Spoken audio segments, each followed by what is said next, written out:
Meeting के बाद साहिल सहाय California से इंडिया आ रहा था। साहिल एक यंग बिजनेसमैन है जिसने उम्र के 28वें साल में ही इतनी सक्सेस हासिल कर ली थी। उसके बारे में कहा जा सकता था कि वो एक सेल्फ मेड मैन है। साहिल की 5 फीट 11 इंच हाइट थी और व्हीटिश रंग और शार्प जॉ लाइन उसे कंप्लीट पर्सनालिटी बनाती थी, जिस पर उसके चेहरे का वो कोल्ड लुक और भी ज्यादा उसके लुक्स में 4 चांद लगा देता है।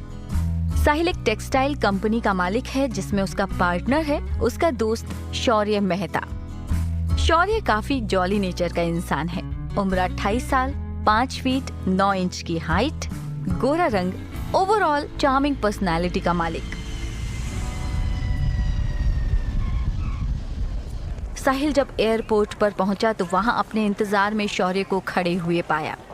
उसे उम्मीद नहीं थी कि शौर्य उसे लेने वहां आने वाला है, लेकिन शौर्य हमेशा ही कुछ अनएक्सपेक्टेड करके साहिल को चौंका देता था।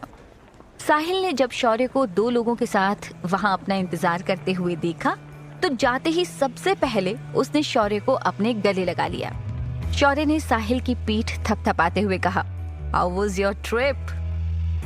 साहिल अब शौर्य से अलग हुआ और चलते हुए उसने शौर्य को जवाब दिया, it was good but I miss my India. इतना कहते ही साहिल शौर्य से चलते हुए आगे निकल चुका था। उसे जल्दी से जल्दी अपने घर पहुंचना था क्योंकि वो पहले रेस्ट करना चाहता था। शौर्य के साथ आए 2 आदमियों में से एक ने साहिल का सामान कार में रखा और अब उन दोनों में से एक साहिल की कार और दूसरा शख्स शौर्य की कार को ड्राइव कर रहा था। साहिल की कार अभी मुश्किल से 10 मिनट ही चली होगी जब उसके फोन पर उसकी चाची मिसेस नविका सहाय का फोन आया।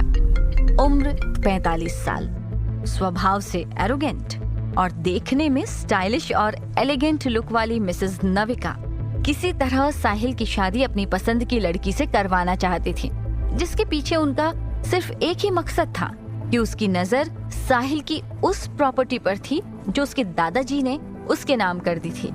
नविका को अच्छे से पता था कि आज उनका भतीजा साहिल कैलिफोर्निया से इंडिया वापस आ रहा है, तो उन्होंने आज भी उसके लिए उसके घर पर उसकी शादी के लिए एक डेट फिक्स कर रखी थी।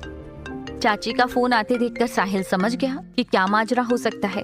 उसने फोन उठाया और उसके हेलो बोलने से पहले ही नविका जी ने बोलना शुरू कर दिया, आ गया मेरा बेटा, मैंने तेरे लिए एक डेट तेरे घर पर फिक्स की है।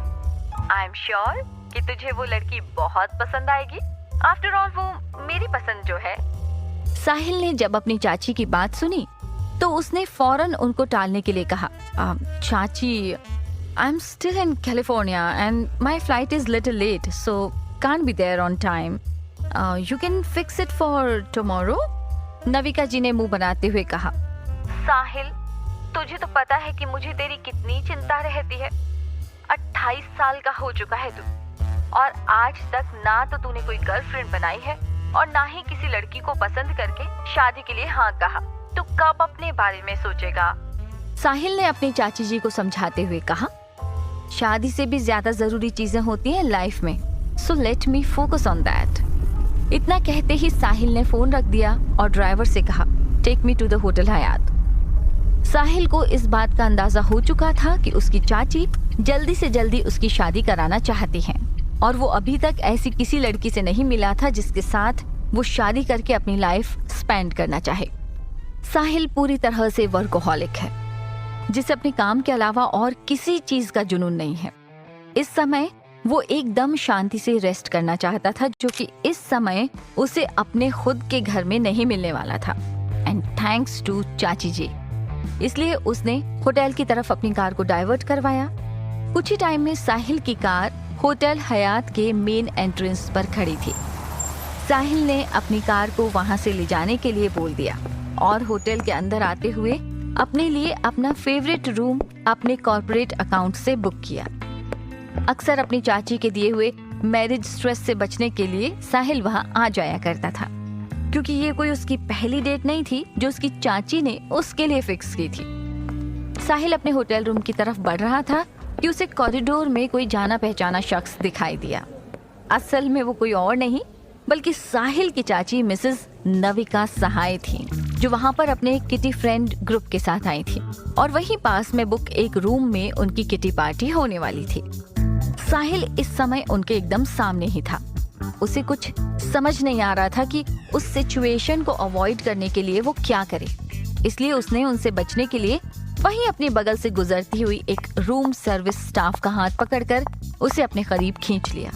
इतना ही नहीं, उसने अपने चेहरे को छिपाने के लिए उस लड़की को वहीं वॉल के सहारे सटाकर उसके होठों को किस करना शुरू कर दिया। पास से गुजरती हुई नविका सहाय की चाल एक कपल को इस तरह एक दूसरे में खोए हुए देखकर थोड़ी सी धीमी हो गई। साहिल का रूम एकदम बगल वाला ही था। वो उस रूम सर्विस स्टाफ को अपने साथ धकेलता हुआ अपने रूम तक ले जाने लगा। इस समय साहिल ने उस लड़की को बेहद मजबूती से थामा हुआ था। ये उसके लिए भी पहला एहसास था कि वो किसी लड़की के इतना करीब आया था, जबकि वो लड़की अपने साथ कुछ गलत होने के अंदेशे से ही साहिल से दूर होने के लिए पूरे जोर के साथ स्ट्रगल कर रही थी।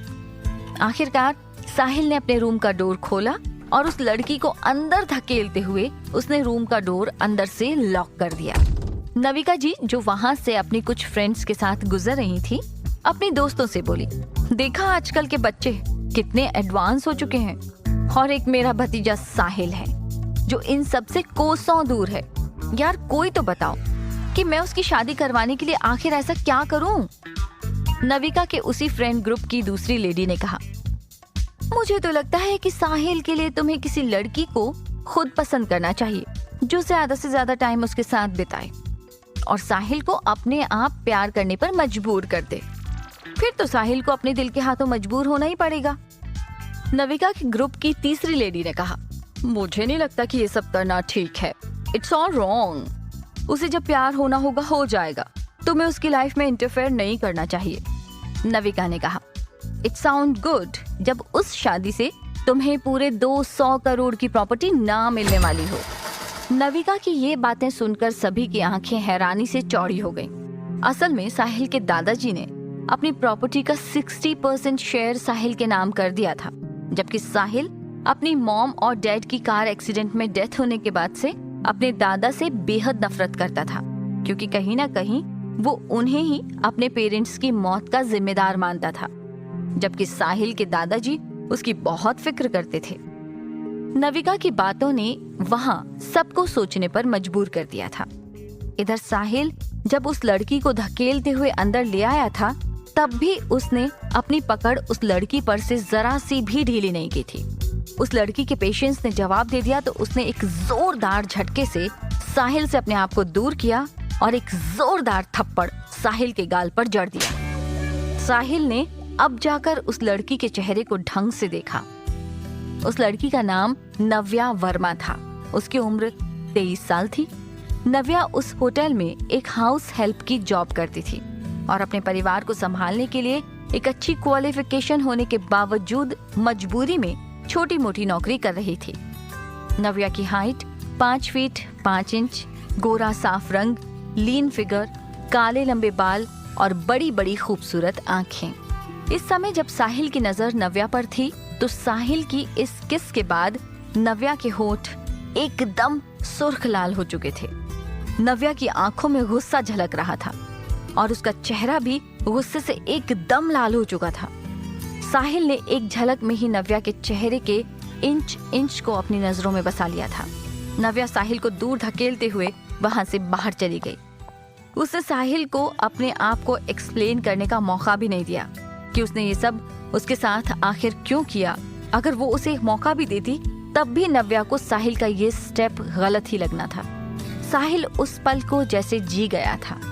उसने उस लड़की से उसका नाम भी पूछना चाहा, लेकिन वो कुछ भी साहिल को बिना बताए वहां से चली गई थी। इन 28 सालों में पहली बार ऐसा हुआ था कि किसी लड़की ने साहिल के दिल की धड़कनों को इस कदर बढ़ा दिया हो।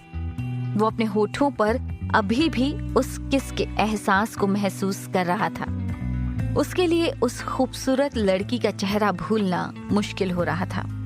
इधर नविका जी ने अपने मन में प्लान बना लिया था कि वो किसी लड़की को साहिल के असिस्टेंट के तौर पर रखेंगी जो साहिल को अपने प्यार में दीवाना बना दे, और जब शादी के बाद वो उसके नाम 60% प्रॉपर्टी की मालकिन बन जाए तो उसे छोड़कर चली जाए और वो सारी प्रॉपर्टी नविका जी के नाम कर दे। अब उसके लिए उसे एक ऐसे शख्स की जरूरत थी जो सिर्फ मजबूरी में ये काम करे और ईमानदारी से अपनी डील पूरी करके साहिल की जिंदगी से चली जाए। साहिल अब तक चेंज करके रेस्ट करने के लिए अपने बेड पर आ चुका था। उसको इस समय उसके चेहरे को भुला पाना मुश्किल हो रहा था, जिसके वो अभी अभी इतने करीब आया कि वो उस वक्त उससे अलग होना ही नहीं चाह रहा था।